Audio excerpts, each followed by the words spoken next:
Channel of Vadodara. Vadodara શહેરના અલકાપુરી વિસ્તારમાં અરુણોદય સોસાયટીમાં 5મા માળે આગ લાગતા લોકોમાં નાસભાગ મચી જવા પામી હતી।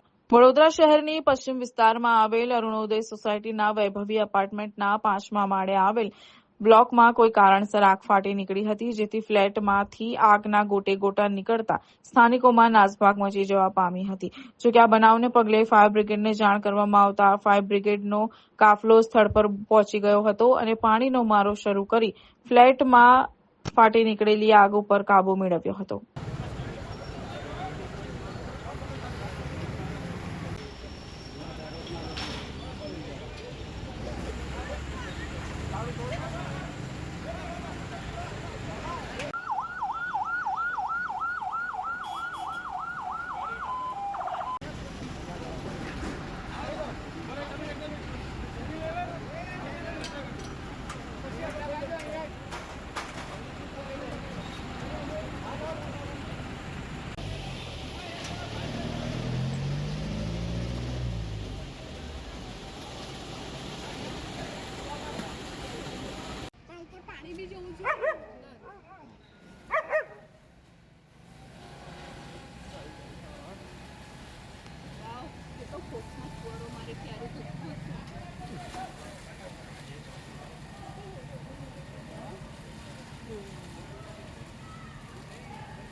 आगे मत जाने, वो आगे जा रहा है।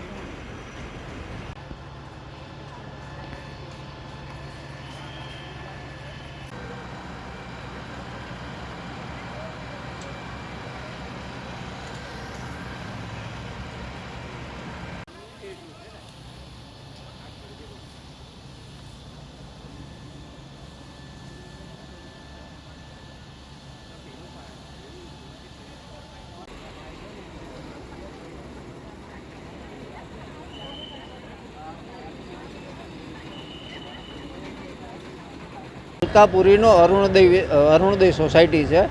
અરુણોદય સર્કલથી આપણે ગેંડા સર્કલના રોડ ઉપર જવા માટે આ મકાન આવ્યું છે। એટલે એકચ્યુઅલી સાડા બારની બાજુમાં હું અહીંયા 3rd ફ્લોર ઉપર રહું છું અને બાજુમાં અવાજ આવતા એટલે અમને એમ કે કોઈનો પર્સનલ ઇસ્યુ હોય તો આપણે જેમાં જવું નહીં, તેમ છતાં બાલ્કનીમાં જોયું 5 મિનિટ પછી તો બહાર પબ્લિક બહુ હતી એટલે નીચે આવ્યો। નીચે આવીને જોયું કે બહાર હતા, પછી બાજુમાં જોયું કે આગ લાગી છે।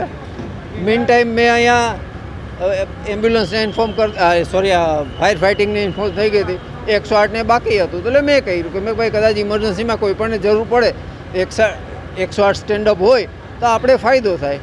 પછી ફાયર ફાઇટિંગવાળાને કીધું એટલે એના 3rd પર્સનને કીધું જે કોમ્યુનિકેટ કરતો કે અમારી બિલ્ડિંગમાં અલ્ટ્રા મોડર્ન સિસ્ટમ છે, કદાચ તમારી પાસે પાણી ન હોય તો બીજું કંઈ બોલાવતો ને અમારી સિસ્ટમ ચાલુ કરી લેજો, આમાં પાણી ફૂલ છે, અમારું બોર મસ્ત ચાલે છે, કંઈ નવા જ બોર છે। બસ આટલી કાર્યવાહી મેં કરી। હું શ્યોર નથી, લગભગ નહોતું કંઈ। વડોદરા શહેરની અંદર વૈભવ અલકાપુરી નામની બિલ્ડિંગ, અલકાપુરીમાં વૈભવ નામની બિલ્ડિંગ છે।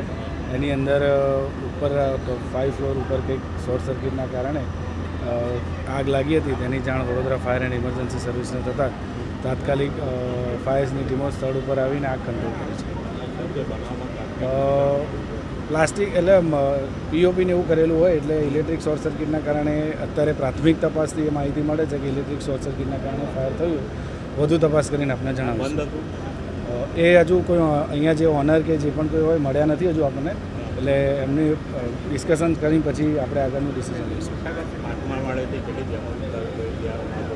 હા, એ તો દરેક હાઈરાઇઝ બિલ્ડિંગની અંદર એ પ્રોબ્લેમ રહે છે જ, કેમ કે અંદર એક્સેસ લેવો, એક્સેસ લીધા પછી ફાયર ફાઇટિંગ કરવું, એટલે દરેક ફ્લોર ઉપર જે રીતે વડોદરા ફાયર સર્વિસના જવાનોએ અત્યારે હાલમાં ખાસી જહેમત બાદ અંદર એક્સેસ લીધો છે અને કામગીરી અત્યારે ચાલુ છે, કુલિંગની કામગીરી ચાલુ છે। કોમ્પ્લેક્સમાં ફાયર સેફ્ટીની હા, એ અમે તપાસ કરીશું. એટલે મેં હમણાં પહેલાં જ કીધું કે જે અહીંયા ઓનર કે જે માલિક હશે જેમના ત્યાં પ્રિમાઇસીસમાં ફાયર થઈ એમને તપાસ કરીશું. અત્યારે પ્રાથમિક રીતે આપણે જીઈબી કનેક્શન તાત્કાલિક કટ કરાવી દીધું છે. વધુ માહિતી આગળ તપાસ કર્યા બાદ જાણવા મળશે. હવે ઉનાળાની સિઝન ચાલુ થશે, આગના બનાવવા દિન પ્રતિદિન બનતા રહેશે, એના માટે ફાયર બ્રિગેડ કેટલું સતર્ક? Fire brigade always emergency services નામ છે એટલે ઓલવેઝ સતર્ક જ છે. આપણે વડોદરા શહેરની અંદર અવારનવાર છેલ્લા 5 વર્ષ 10 વર્ષથી જે કામગીરી ફાયર સર્વિસ ડિપાર્ટમેન્ટ કરતું આવ્યું છે એ પણ આ રીતે જ અમારો જે પ્રોટોકોલ છે જે રીતે અત્યારે બી આપના સમક્ષ જ છે કે એક જગ્યાએથી ફાયર કોલનો મેસેજ મળતા જ વડોદરા ફાયર સર્વિસની ટોટલ ત્રણ ટીમો 4 થી 5 વાહનો સાથે દોડી આવી છે. એટલે અમે નવો નિર્ણય લીધેલો છે કે આવી રીતે કોઈપણ પ્રકારની ઘટના બને તો તાત્કાલિક રીતે 2 ફાયર સ્ટેશનથી તાત્કાલિક 4 ગાડીઓ રવાના થવી જોઈએ એવું અત્યારે પ્લાનિંગમાં ચાલે છે. આગના બનાવ રોકવા માટે આપણા તરફ સજેશન શું છે લોકો? અમારું સજેશન જે છે કે ઓવરલોડ વધુ ઇલેક્ટ્રિક ફાયર થવાનું કારણ છે ઓવરલોડના કારણે. ઓવરલોડનું ધારો કે ઓવરલોડ છે યુઝ કરે છે તો બી જીઈબીથી એની મંજૂરી મેળવી લેવી. ઘરની અંદર કોઈપણ પ્રકારનું જ્વલનશીલ પદાર્થ ન રાખવું એવા ઘણા બધા છે અને આપણે અવારનવાર પણ સૂચનો મીડિયા મિત્રો દ્વારા પણ આપતા હોઈએ છીએ.